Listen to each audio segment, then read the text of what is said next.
नमस्कार साथियों। आज अरसे बाद एक कहानी कहने का मन हुआ। कहानी आपको विचलित तो करेगी, पर बहुत कुछ सोचने पर भी मजबूर करेगी। दरअसल किसी ने प्रार्थना करी कि आप मेरी ये कहानी अवश्य लिखें।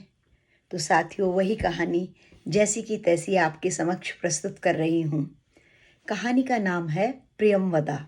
यह मेरी स्वरचित अप्रकाशित मौलिक रचना है। कहानी से पहले सदैव की भांति हमारे डॉक्टर साहब के लिए 2 पंक्तियां। सुना है सन्नाटे की भी आवाज़ होती है, सुना है सन्नाटे की भी आवाज़ होती है, वो बाहर से नहीं भीतर से आती है। एक तेरी याद है, एक तेरी याद है, जो बिना गए रोज़ वापस लौट आती है। तो प्रस्तुत है प्रीति की कलम से कहानी प्रियमवदा। एक शाम पार्टी में नज़दीक बैठी एक सुंदरी युवती अचानक मुझसे बोली, मेरा नाम उमा है, आप मेरी माँ पर एक कहानी लिखेंगी? उसके ऐसे सीधे प्रश्न से मैं एक बारगी सकपका गई। फिर कुछ संभल कर मुस्कुराते हुए बोली, हाँ क्यों नहीं, बताओ। तो चलिए उस कोने में चलकर बैठते हैं। और मेरे कुछ कहने से पहले ही उठकर चल दी। कुछ क्षण मैं वहीं बैठे रहकर उसे जाते निहारती रही। उसकी चाल आत्मविश्वास से भरपूर और बेहद खूबसूरत थी। मुझे उठता ना देखकर वापस मुड़कर बोली, सुननी तो अवश्य पड़ेगी आपको, लिखें आप भले ही ना। इस आत्मीयता और जिद के बाद मैं अपने को ना रोक पाई। चुपचाप उठकर उसकी टेबल पर बैठ गई। हाँ तो शुरू करो। लगभग 1 घंटे तक मैं मुंह बाए बस उसको सुनती रही। पार्टी के शोरगुल ने मानो एकांत का पर्दा सा डाले रखा, जिसकी आड़ में वह बेझिझक अपनी कहानी सुनाती रही। यकायक संगीत रुकने से उसकी वाणी को विराम लगा और वह उठ खड़ी हुई। मैं कुछ पूछती इसके पहले ही वह बोली, बस यही कहानी है मेरी माँ की, लिखेंगे क्या? उसकी प्रश्न भरी निगाहें मुझ पर टिक गईं। पर तुम चाहती क्यों हो लिखवाना? एक गहरी सांस छोड़कर उसने जवाब दिया, क्योंकि मेरी माँ बहुत स्वाभिमानी है, अपने बारे में बनाई गई लोगों की धारणाओं का कभी जवाब नहीं देगी, मरते दम तक भी नहीं। आप लेखिका हैं, उसके भीतर के दर्द व बेबसी को समझकर उसका अंतर्मन उकेर सकती हैं। इतना कह अपने मन का सारा बोझ मुझ पर डाल हल्की होकर मेहमानों की भीड़ में ओझल हो गई। अब मुझे अपने दिल का बोझ उतारने के लिए कहानी अवश्य कहनी पड़ेगी, तो सुनिए। उसकी माँ का नाम था प्रियमवदा। अपने माता पिता की 6 संतानों में सबसे बड़ी प्रियम अपने नाम अनुरूप अत्यंत रूपवती एवं मृदुभाषिणी ही थी। 16 वर्षों में जितनी शिक्षा पूरी हो सकती थी, बस उतनी ही कर पाई। माता पिता ने अपनी जिम्मेवारियों की दुहाई देते हुए विवाह तय कर दिया। पति बड़े सरकारी ओहदे पर थे, बड़े अफसर, बड़ी शान, वैसा ही रौबदार रूप रंग। उम्र में 10 वर्ष का अंतर तो था, पर उनके व्यक्तित्व के आकर्षण से प्रेम अछूती न रह पाई और सहर्ष स्वीकृति दे दी विवाह की।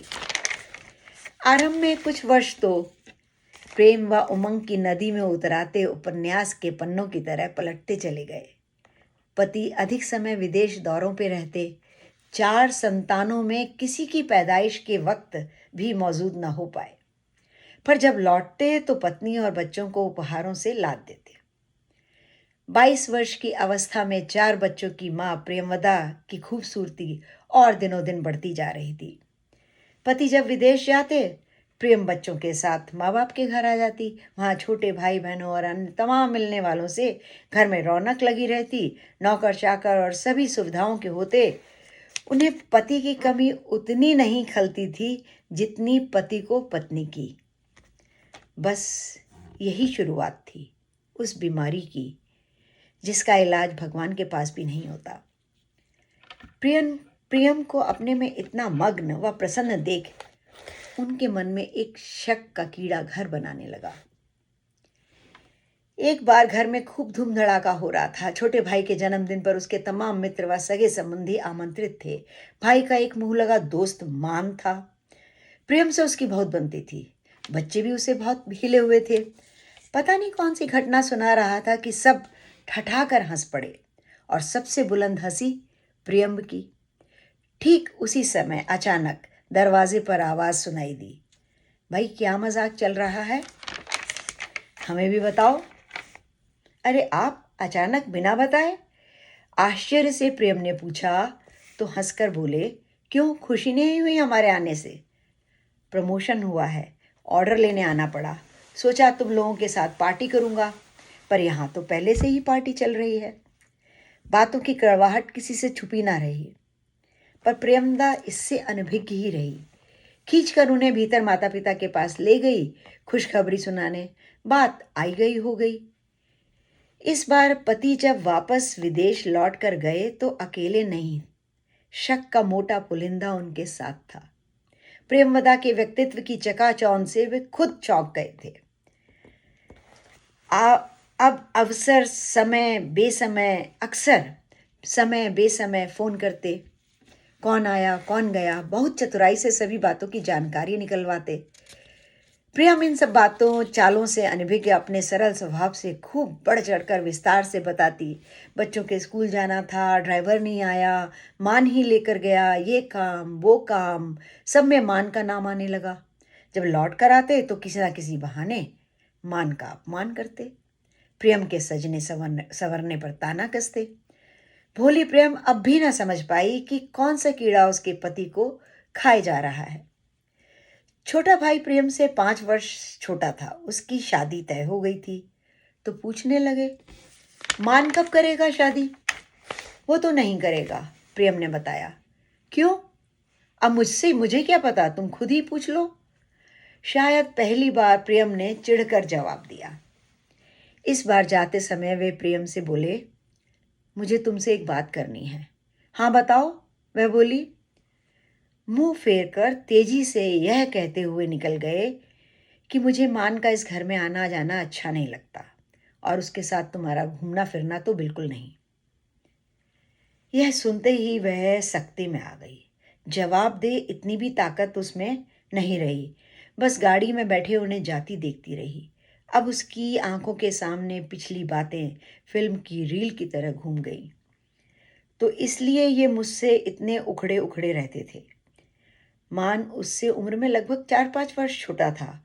उसे लेकर पति के मन में बनी धारणाओं ने उसके स्वाभिमान को बहुत चोट पहुंचाई। कुछ दिन के बाद एक गहरी चुप्पी ने प्रेम को घेर लिया। उसका अधिक समय अपने माता पिता के घर बच्चों की संभाल में निकलता। सबने उसके स्वभाव में परिवर्तन को महसूस किया, पर वह पता न लगा पाए कि क्या बात है। अभिमानी प्रियम को अपने पति की घटिया सोच बताने में बेहद शर्मिंदगी महसूस होती थी।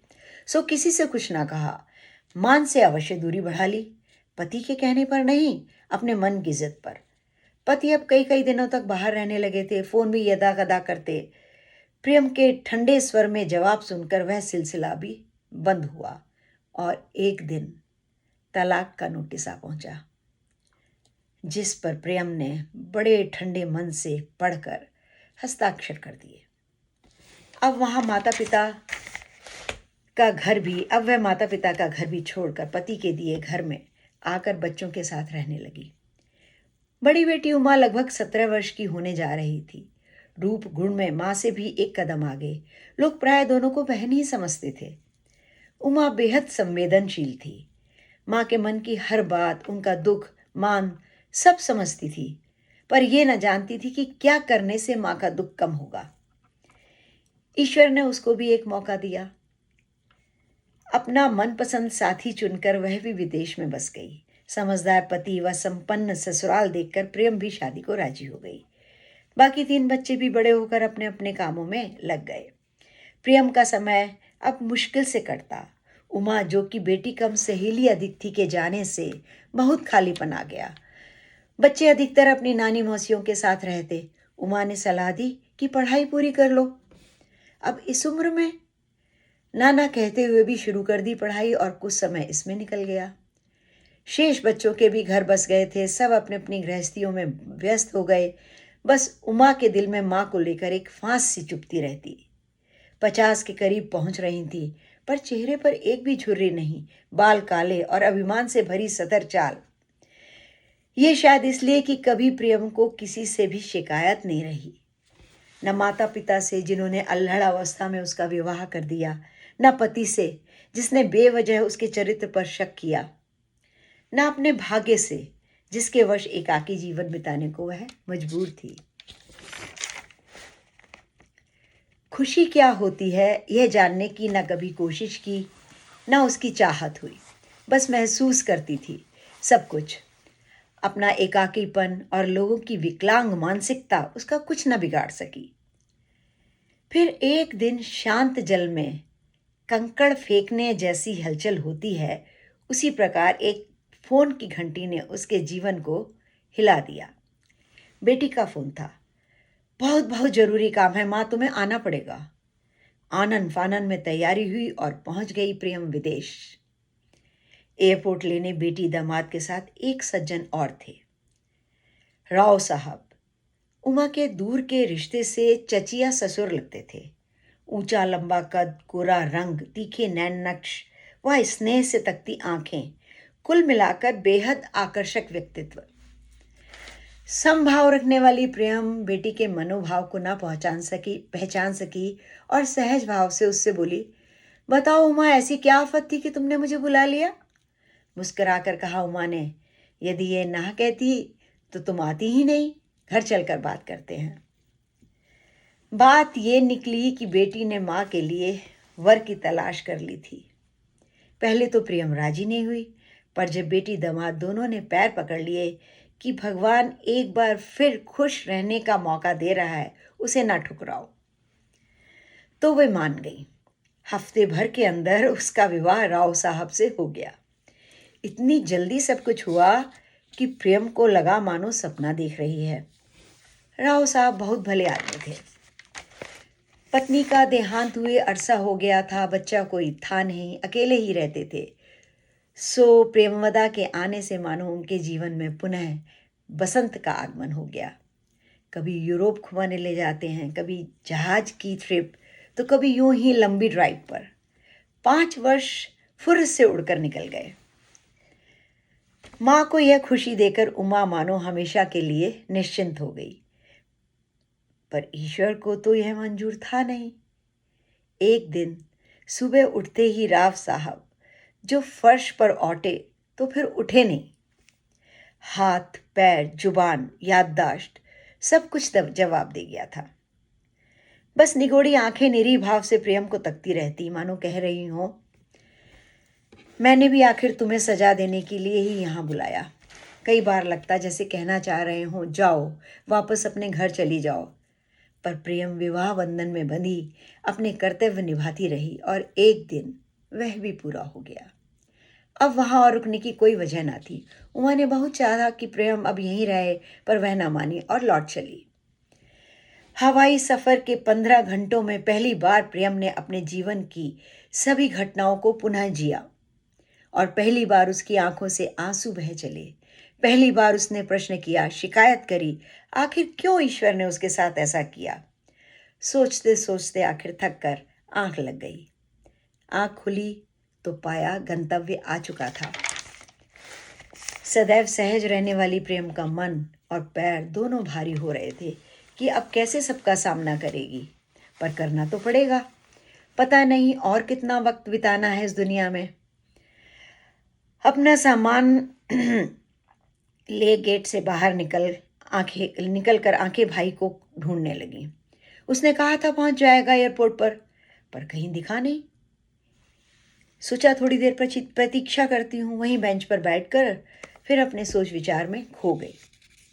प्रेमवदा अपना नाम सुनकर चौंक कर सिर उठाया तो सामने अधेड़ सी उम्र का एक व्यक्ति खड़ा था। चलो, सामान यही है। लगता है पहचाना नहीं तुमने। मैं मान लेने आया हूं तुम्हें। उमा ने फोन किया था, तुमने तो कभी कोई खबर दी नहीं। यंत्रवत सी प्रियम उठ खड़ी हुई, सामान गाड़ी में रखकर बराबर में बैठ गई। धीरे धीरे मान ने बताना आरंभ किया कि कैसे वह उसे शुरू से ही पसंद किया करता था, पर जब उसका विवाह तय हो गया तो कभी अपने दिल की बात जुबान पर नहीं लाया। जब प्रियम ने एकाएक उसकी ओर देखना और बोलना बंद कर दिया तो उसके स्वाभिमान की रक्षा के लिए कभी सामने नहीं पड़ा। विवाह आज तक नहीं किया, पर अब आज प्रियम को उसके घर छोड़कर प्रतीक्षा करेगा। उसकी चाहे जितनी लंबी हो प्रतीक्षा करेगा उसकी।